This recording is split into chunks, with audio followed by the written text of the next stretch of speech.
Welcome! My name is Kelly. And I'm Emma. And this is Fanimated, an animation fan podcast where we get a chance to geek out about our favorite animated media. All the favorites. All the favorites, all the time. Woohoo! And we're here today to give you a brief 101 beginner guide to anime. That's right, you heard it here first. Only for $9.99. No, I'm just kidding. You too can be an anime fan. We are here to help support those who have thought about getting into anime, but they're not sure about it, and we want to give you a little intro to get your feet in the water. Yes, we want to get everyone psyched about anime, and if you don't know where to start or what is going on, it can feel a little overwhelming. Oh, it's so overwhelming. There's so many genres, there was millions of shows. Where do you start? What do you do? Which service do you stream from? All of these questions and more we shall answer. So to start off, really briefly, obviously, Emma and I are huge anime fans. If you... What? What? And so we've both been watching anime for, a while. And we are by no means experts, but if you look at some of our other episodes, we have talked a lot about anime. Mm-hmm. So this, I think, would be a fun way to kind of get people into anime, especially even listeners who listen to our other shows on Disney or other animation. Well, it's an even easier transition into anime if you are already an animation fan. Absolutely. So, to begin, the first question I have is, Emma, what is anime? Great question, Kelly. Okay, so anime is a form of media that's kind of like, think of it like a cartoon, okay? But instead of a cartoon, it has a different artistic style to it. It's, formally Japanese, but it's branched out to many different cultures. And that's what makes it so beautiful, is that it's got this particular unique style to it. So you may think like, okay, well, isn't watching cartoons for young kids? No, it's not. No. Because here's the thing about anime, is that anime tends to tackle either deeper meanings in its anime, like if it's like a drama or horror or so on and so forth, and it tends to lean towards older audiences based on like references that are in it. Granted, that's not every anime, okay? Just like any series of movies or any series of TV shows, you're always going to have a range. But like, would I let a 5-year-old watch Marvel movies? No. But do 5-year-olds love Marvel movies? Yes. Absolutely. It's the same way with anime, and it's just another way of telling stories, but in a beautiful artistic way that's different and unique, and I love it. Very well said, Emma. Thank you. Defining anime in and of itself is actually kind of a controversial subject matter. But, for my purposes, anime is the Japanese word for animation. So anything that's animated, a Japanese person might call anime, even if it's, say, a Disney movie. For our intents and purposes, I usually refer to anime as animated media created in Japan, but not necessarily always. That's where there's a fine line, because some people might say, Chinese animation could also be anime. Even Western animation could be considered anime, especially if it follows certain styles and tropes and a certain storytelling framework that anime often follows. And anime has all different types of artistic styles because there are different artists working on them. But they all have a similarity too. Like, you think about, the main thing I think about is the eyes. You notice it in the eyes the most, the shape of the eyes that they do for their characters. You'll notice a lot of similarities between characters in all kinds of anime. Exactly. And there are lots of different types of styles within anime, but it's pretty clear. There's lots of dramatized action, and there is like certain visual cues that relate to certain emotions that might not be present in Western animation. Yes, that's a great thing that you said there, because that is a huge part of anime, is the visual cues. They're doing things that basically would be in a character's head, but they're showing it up front so that we can understand what's going on. Exactly. The biggest thing to remember, though, is that anime is not a genre. It's a medium. Just like animation as a whole, there's tons of different genres and, types of shows going on. There's Invincible or Arcane, and then there's, The Little Mermaid. Like, very different, movies and things. But anime is the animated medium itself. So it doesn't necessarily mean they're all going to be Dragon Ball Z action. I hope not. I hope not, too. But you might still put anime under a large umbrella as a medium. Mm-hmm. Well said. Thank you. Next, I want to go through a few terms that you might hear as a new anime fan and not know what's going on. So now that we've defined anime specifically, there are a few things that you might come across. For example, a very simple one is manga. Manga is basically Japanese comics, and most anime are based off of Japanese manga or a light novel, which is more words, less visuals. There are some manga that are based off of animes as well. Yes. It's just like novels being turned into a movie, or movies being turned into a book. Happens all the time in our culture, and it's the same way. All the time. Almost every movie you see from Hollywood comes from a book, or they're adapting it from some or other type of media. Yeah, or they create a film and then they do a book version of it after the film. Exactly. You might also hear, as you go along your anime journey, dubbed versus subbed. What does that mean, Emma? Okay, so dubbed means that they are using English voice actors to cover over the original sound. So subbed stands for subtitles. So you're going to have the the English at the bottom, or whatever language you prefer. And they're going to be speaking the original language that it was recorded in, which is Japanese. So some people like to read and watch the subbed version because it's a little more authentic. It's the original voices and the original text. It's easier to translate. But some people also like to listen to the dubbed version because then you can focus more on the visuals and less on reading. And, if you're someone like me who loves to follow actors, like, it's a fun way to see, like, where voice actors are and just see what characters they play. But personally, I like both. I'm not super hardcore to one and never see the other one. I think both have artistic value and they're both really interesting. It's just up to you to see, like, what you're interested in. Some people are fascinated by language and like to hear it in its real setting. And other people are like, that's a little too much going on for me. I'd rather just have the dub. So Yeah, I agree. There's absolutely no reason why it should be one over the other. It's just your personal preference. And some people don't want to read a novel while they're watching a show, as my brother-in-law puts it.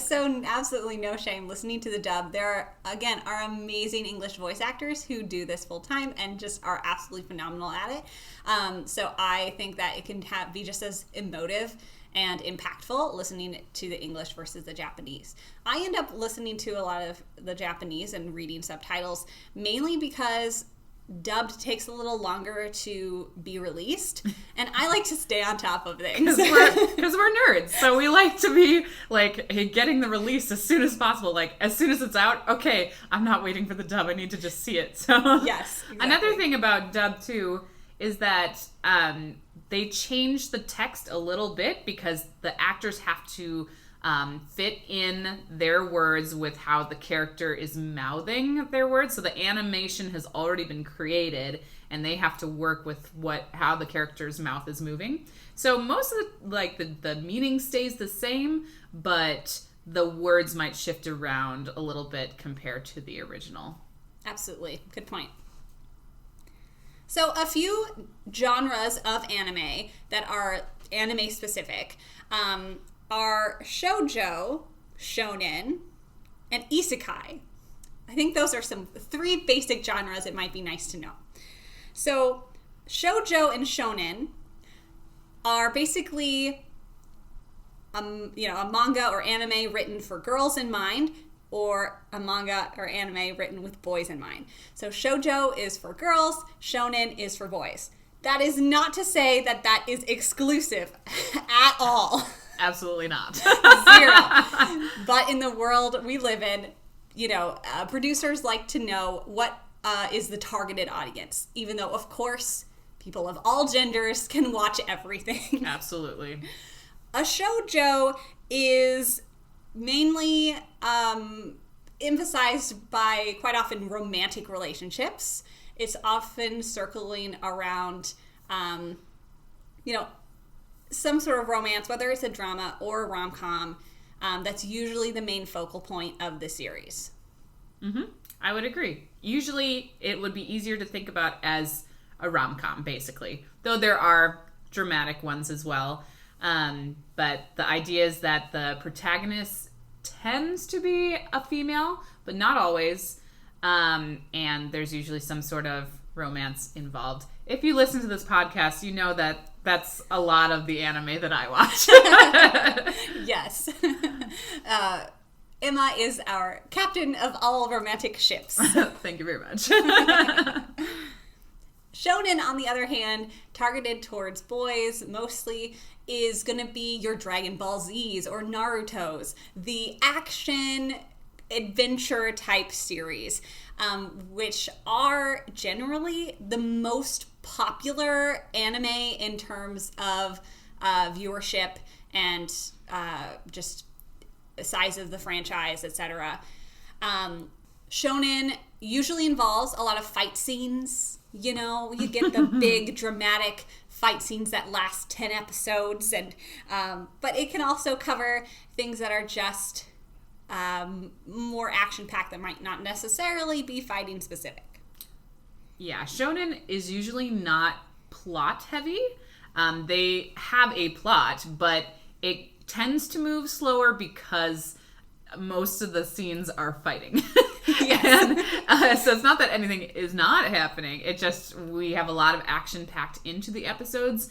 And I would say that shoujo and shonen both have formulas, but shonen is a lot more apparent. So you're going to see kind of the same formula happening.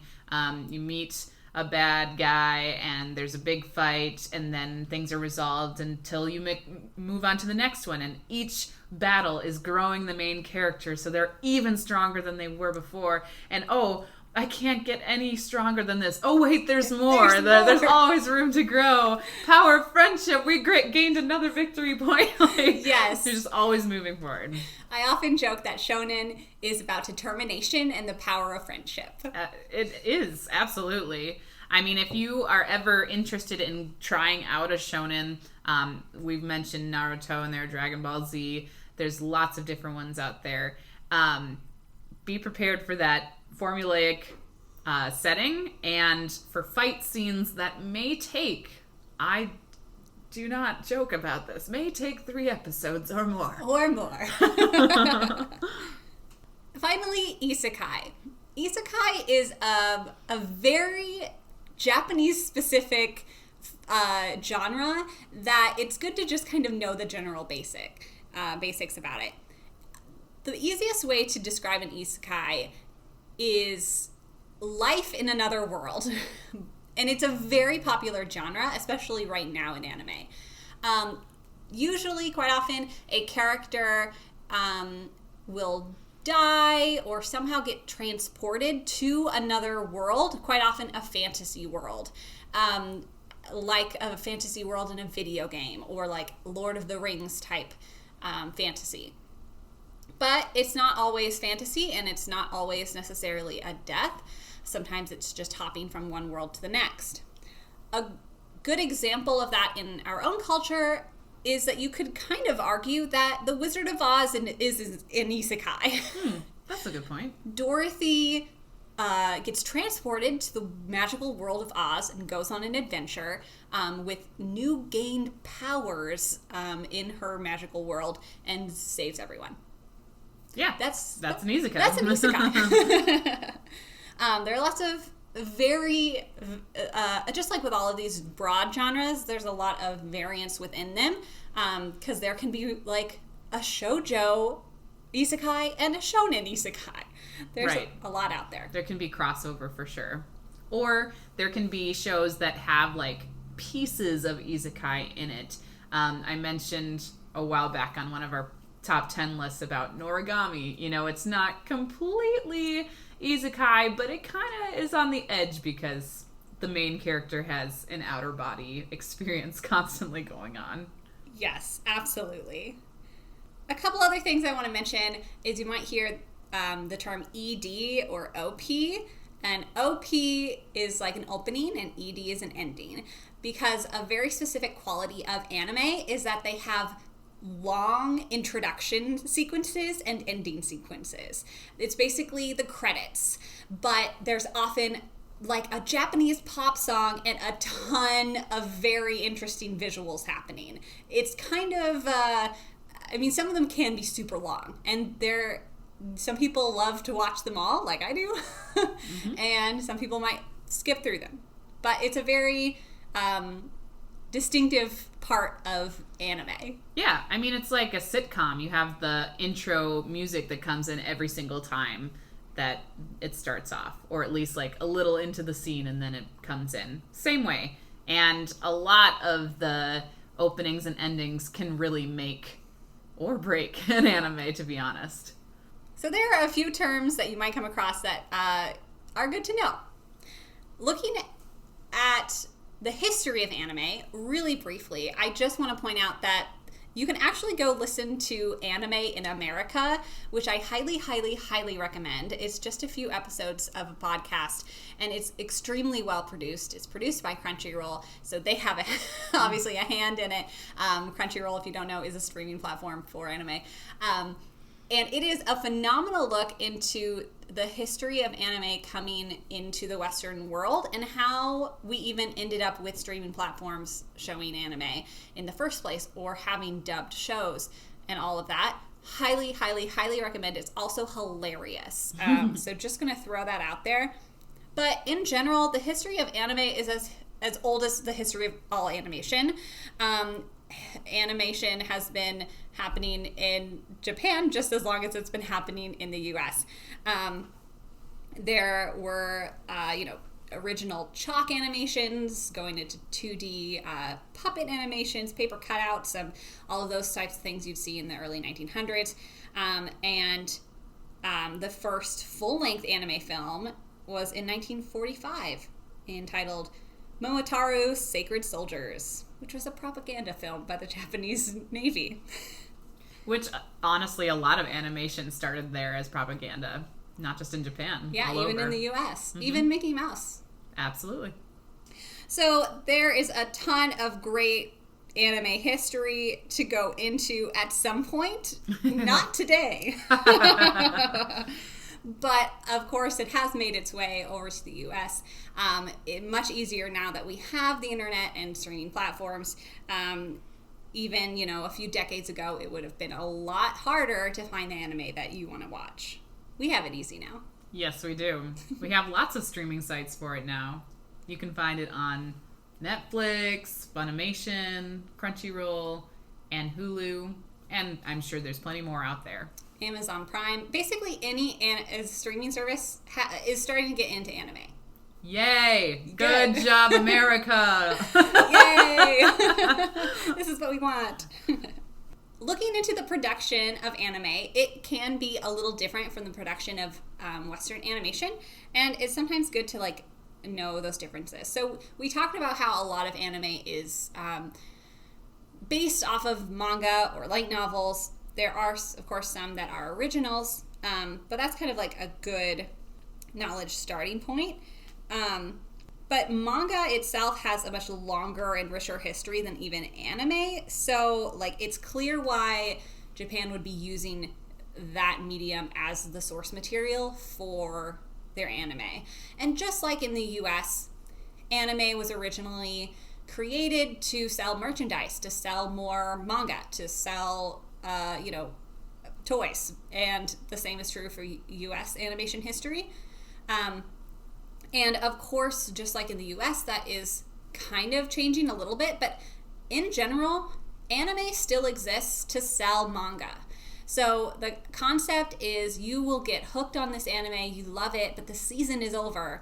And now you just need to know what happens. So you go and pick up the next 13 volumes of the manga and read it. So that way you can know everything that happens and be on the inside. I am one of those people who have done that, and it is great. But we're not here to talk about manga quite yet. Yes, don't let that overwhelm you. I do not read manga. I only read like a couple, and they're because they were gifts, and I love them a lot. But I'm not an avid manga reader, so don't worry about that right now. We'll just talk anime. Yeah, you can thoroughly enjoy a series without reading the manga. Absolutely. Fun fact. Over 60% of the entire world's animation production is anime. Wow. I didn't realize it was that high. It is very high. That's amazing. Japanese animation is a completely different culture. They have way more talented people working in the animation industry, in the anime industry. And unfortunately, they don't pay them very well. And there are some studios who pay better than others, and things are changing. But because of that, because it is low paying and a high talent pool, they produce a ton of animation. You know, in the 60s, 70s, the US was using a lot of Japanese studios to produce their animations for cartoons. Nowadays, most Western animation is actually done in South Korea, but it used to be Japan. There are over 400 animation studios in Japan, and wow. That's a lot. That's a lot. A lot of studios. And, like, Japan is not that big. No. So it's like, there must be one on every corner. Yeah, seriously. That's what it would feel like. There probably is one on every corner. Okay, here's another little stat that kind of will wrap this all up and kind of show you just how cheap it is to produce an anime. A high-budget Hollywood show like Game of Thrones can cost up to $6 million an episode. Oh my God. Yeah, that's a lot of money.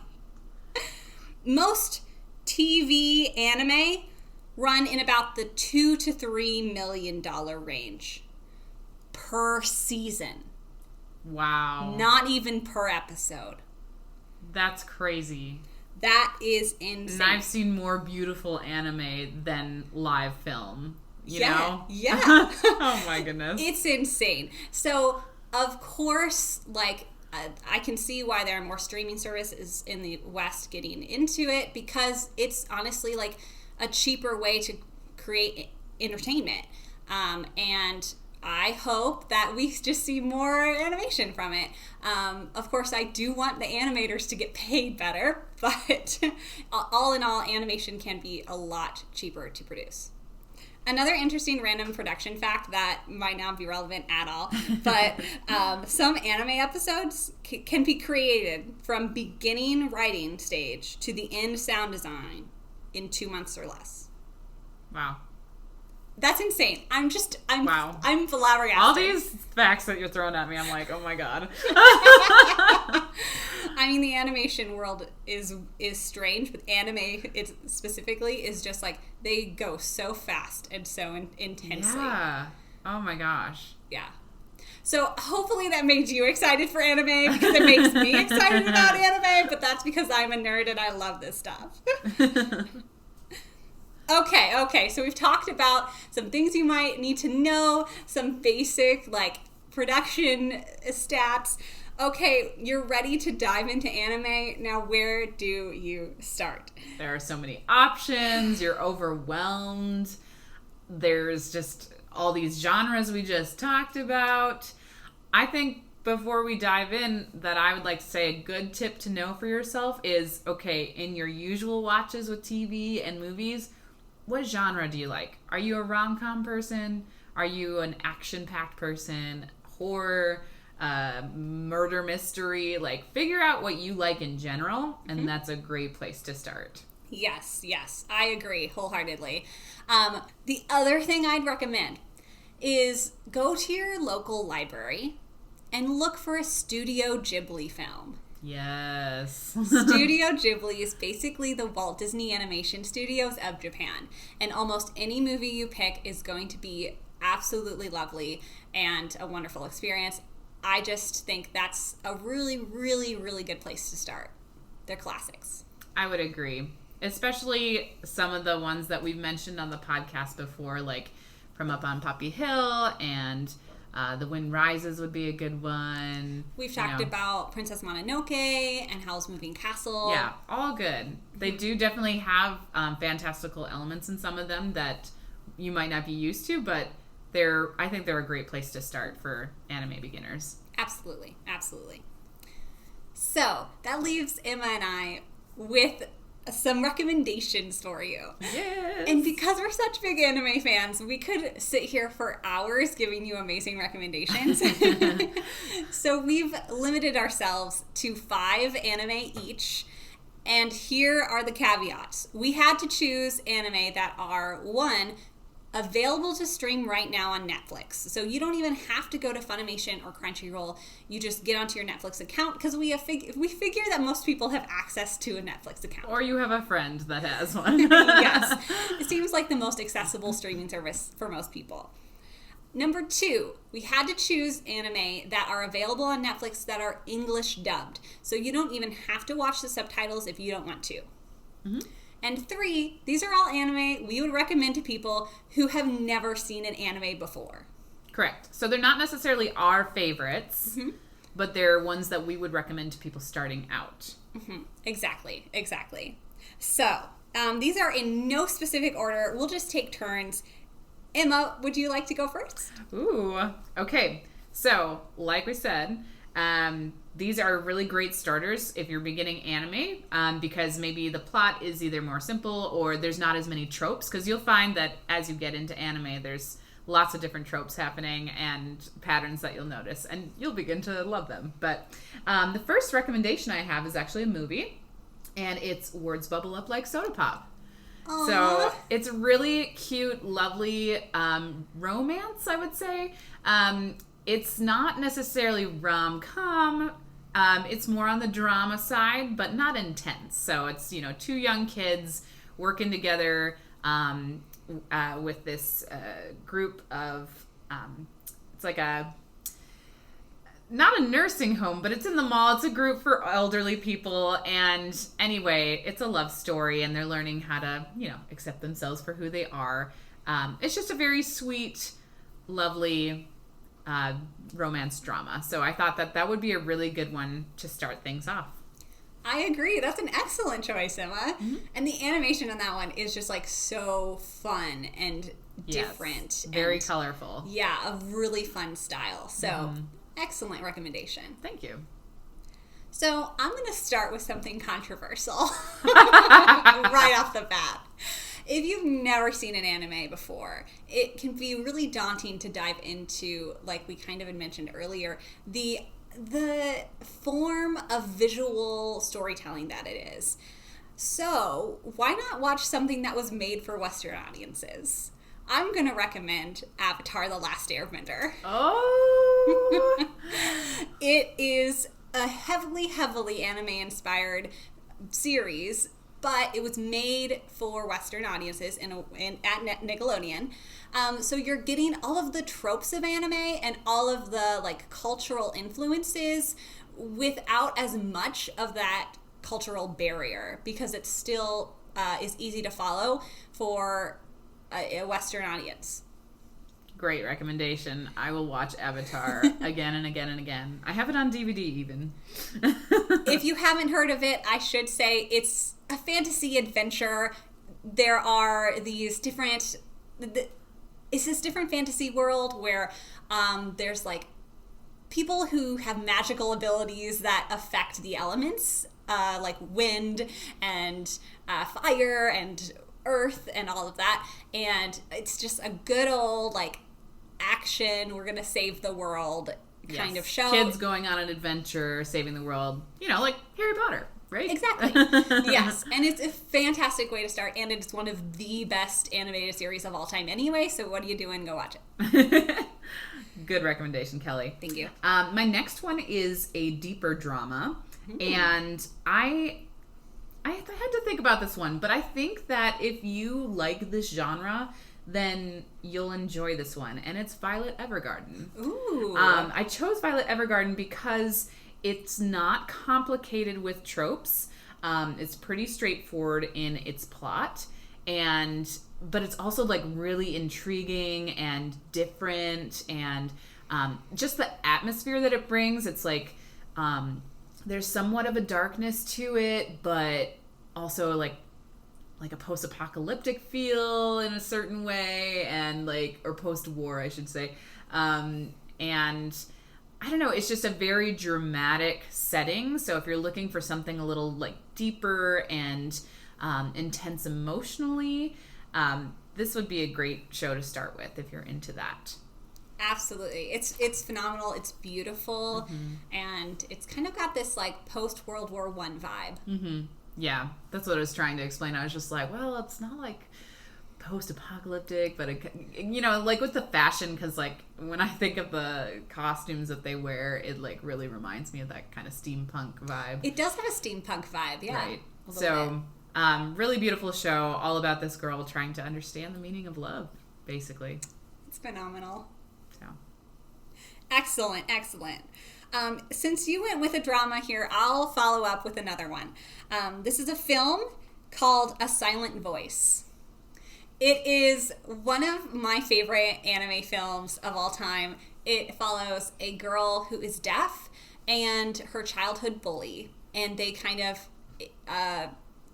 end up trying to reconcile and try to just deal with their own traumas in their own ways. It's super, super emotionally impactful. It's phenomenally executed. The animation is superb. I truly cannot recommend it enough. So another movie to add to your list if you are kind of afraid of jumping into a longer, show with a ton of episodes. Here's another movie that, you can enjoy for 2 hours and maybe cry a little bit. Oh, yeah. I cry every time. So, and we do have an episode on that, episode number 27. And I will also say that Emma and I talked about Avatar: The Last Airbender on episode 50 of Fanimated. Yes, we did. Kelly, you stole that one from me. I was going to recommend A Silent Voice because that is it is also one of my favorite films of all time. I cannot get over how stunningly beautiful it is, and like how the visuals match the emotions, which you can hear all about in our episode. But yes, highly recommend. But the next one I'll recommend is a rom-com. You'll notice that I love the romance. Let's be real. And I do love a lot of shonen, but to be honest, a lot of the shonen I've watched are not on Netflix. But my next recommendation is the Ouran Host Club. Yes. Now, anime new beginners, this was my very first anime, besides like growing up on Pokemon. I was in college and a friend was like, yeah, let me introduce you to some, and we started off with this one. And I absolutely love this because it's just fun. Like, you have this quiet girl who's just going about her day and a group of chaotic boys that all just bring her into this club, and she dresses up as a boy to pay off some debt because she broke a vase or whatever. It's all ridiculous. And you know what? It's very slice of life in that, there is an overarching plot, but it's more like, okay, what are we going to experience at their club today? What is this day in the life going to be like? So it's just a lot of fun, and you watch it more for the characters and watching them grow rather than the plot. Yes, it's just watching your favorite silly characters and their wacky hijinks. Yes. And that was our Emma and I's first Fanimated episode together. Oh my gosh, really? Yes. Aww. We talk about Ouran High School Host Club in episode 3 of Fanimated. So check it out if you haven't already. Yes. Excellent choice. With that, I will give you a shonen here. So here is what I would recommend. One of it's in my top 10 favorite anime at this time. Phenomenally executed. Animation is superb. I will say there is a blood and gore warning for this one, but it's Demon Slayer. Yes. It's the most like typical shonen type plot line there is. Tragic thing happens to protagonist. Protagonist suddenly takes up arms against the evil that has enveloped him and continues to grow stronger and stronger with friends by his side until he can defeat his enemies. Classic shonen. Classic shonen is really phenomenal. I mean, if you have any sort of ear into the anime world at all, you might have heard about it already because it is one of the biggest up-and-coming anime currently airing. So check it out. Get on that. I love Demon Slayer. Yes, it is a lot darker, more gory, but if you are all about that, oh, you're going to love it. And we've talked about it on Fanimated as well in episode 45. Okay. The next one I'm going to talk about, this is a backup one since Kelly talked about Silent Voice. And this is kind of a dark horse, but I am going to recommend Promise Neverland. Wow. And here's why. Because, so listeners, for those of you who haven't seen it, obviously, Promise Neverland is a horror. I mean, it's categorized as a shonen technically, but just think about it as like a thriller, you know, yes. Edge of your seat, like lots of looks around the corner, Suspense. You know, very suspenseful. So if that's your kind of genre, this is a good show to start with because, to be honest, I feel like the plot is explained very well, and the darker, more fantastical creatures that appear eventually are not as absurd as some of the things I've seen in anime. So I think it's a good balance. And I didn't think that I would recommend this one, but I'm like, you know what? For those who like horror, this is actually not a bad starting one. Though I will say, like, I'm not a huge fan of season 2, but season 1 is awesome. I would agree. If the show ended after the first season, then it would be perfect. But alas, Yeah. And don't let that deter you. It really is. Season 1 is worth it. I mean, it's still on my top 10 anime list because I love it so much. And you're right, like, thinking about it, it really doesn't follow a lot of Japanese cultural influences at all. It's a very European background. Dystopian vibe, you know, like a lot of things that aren't seen in a lot of animes. Yeah, it's easy to get into.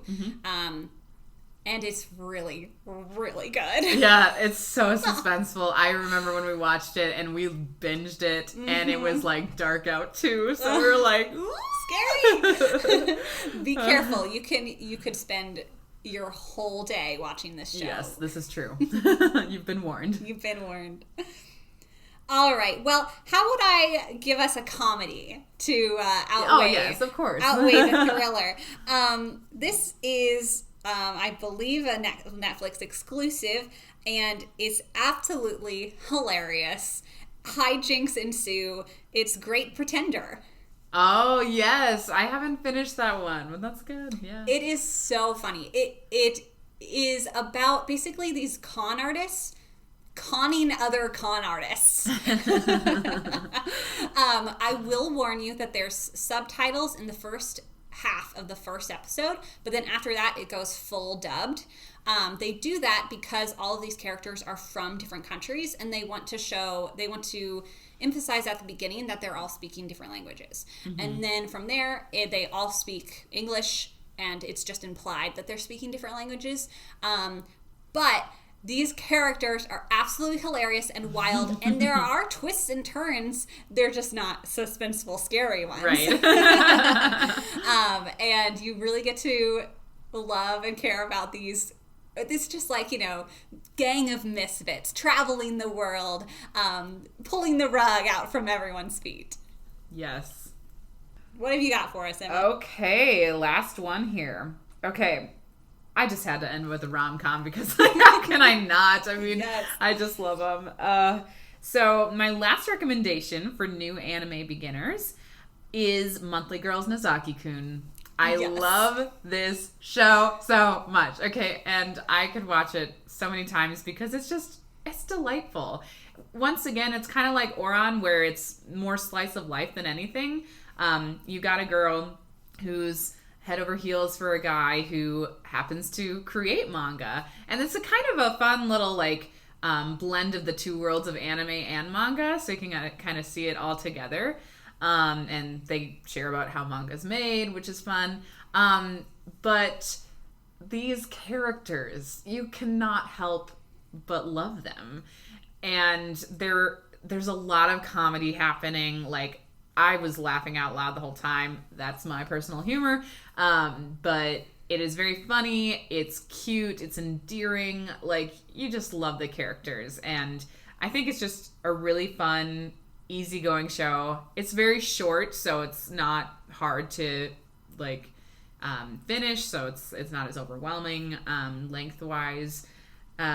So I would recommend that one. It's a delight. And Emma and I have talked about it on the show. It's episode number 62. And you have just stolen my last recommendation. Oh! So in that case, I'm going to bring us to the thrilling world of sports anime. Yes! I am going to recommend Haikyuu. It follows a high school men's volleyball team on their way to the top. And a lot of sports anime follow a lot of the same tropes as shonen, but instead of fighting monsters, they're, battling on the court.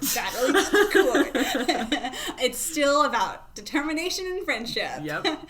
But you really, really, really love these characters. They just, every single game is just so high stakes, and you're in it, and it's so much fun. So highly, highly recommend, even if you don't know anything about volleyball, especially if you don't know anything about volleyball. But if you're a sports fan at all, I'm not a sports fan, and I love it. I am head over heels about this show. A lot of people are. And for good reason, because it's just a whole lot of wholesome fun. Yeah, and it's hilarious, too. I mean, you're just laughing each episode because these boys are ridiculous. Exactly. Oh, man. So that is a lot of really great, awesome anime to get you started. And, never feel like you can't just turn an anime off after one episode. If you decide you don't like it, just move on to another one. Yeah. Sometimes it can take a little while to find the right genre or the right show that's your vibe. And there's so many good ones to go after. So here's a good starting point. Yeah, and it might take a couple episodes in to figure out if it's something you like. But, just like any show or movie out there, there's millions of them, and we're never going to watch all of them. So, watch what you like. If you're like, I'm not feeling this, it's okay. Go to the next one. No one has an expectation over your life. So exactly. We just are here to help bring a new medium into your life that's super fun, and that we have personally just felt a huge blessing from. Absolutely. Listen to any of our episodes on anime, or any of our episodes in general. Obviously, we have we gain a lot of meaning and impact from the shows that we watch, and anime is for sure one of those. Very, very briefly, I just want to point out that my first anime was not mentioned in this list and is available on Netflix. And I'll just say Full Metal Alchemist Brotherhood. Oh, yeah. Just because Emma and I have talked about that show extensively. It was the first anime I ever watched. And I do think it's a bit intense for like new people, but who am I to talk? It was my first anime. So yeah. If you're all about like a little darker background, intense action happening, like, go for it. Yeah, so just gonna throw that out there. Obviously, there's look at any of our past episodes for more anime recommendations if you need it. And obviously, there are tons of lists out there of the best anime, and obviously that's all subjective, but there's just so much to explore. So let us know what you try out, what you like, and if this episode helped you at all. Yeah, we'd love to hear your feedback, and I guess feel free to reach out if you have questions too. We're happy to answer. I'm always happy to answer DMs on Instagram at Fanimated Podcast. I respond to every email at fanimatedpodcast@gmail.com. We're also on Facebook, YouTube, Fanimated Podcast there. I love to hear from people. You can leave a review and leave a comment there. I love to hear what people are watching and what people are enjoying. And that's ultimately it. You don't have to love every show everyone else does. It's just about having a good time and enjoying the media that you like. Well said, Kelly. Well said. So with all of that, the music is written by Jamie Krause. I've done the art. You can find me on Instagram at CandorDraw, and you can support the show by going to patreon.com/Fanimated, voting for upcoming episode topics, and listening to bonus episodes there. Emma, thank you so much for joining me. This is so fun. You're welcome. I'm happy to help. This is a blast.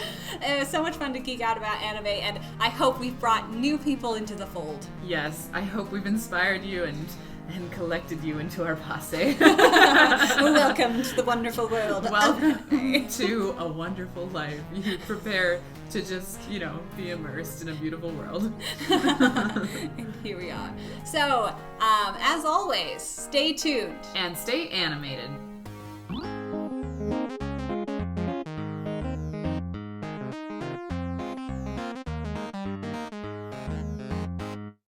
Congratulations! You've graduated from Anime 101. If you'd like to register for the Anime 201 class, you can do so at patreon.com/Fanimated, where I've got a new bonus episode digging deeper into my 7 pages of notes that I mostly threw away for this episode. Ready to dig deeper into anime history? Or have you ever wondered what was the difference between a sensei and a senpai anyway? Well, Anime 201 is the bonus episode for you. You can gain access to this and a library of other bonus content by going to patreon.com/Fanimated. And thank you to the stellar Fanimated crew who already support the show and keep us on the air. You are all truly fantastic. All right, see you in 2 weeks. Bye.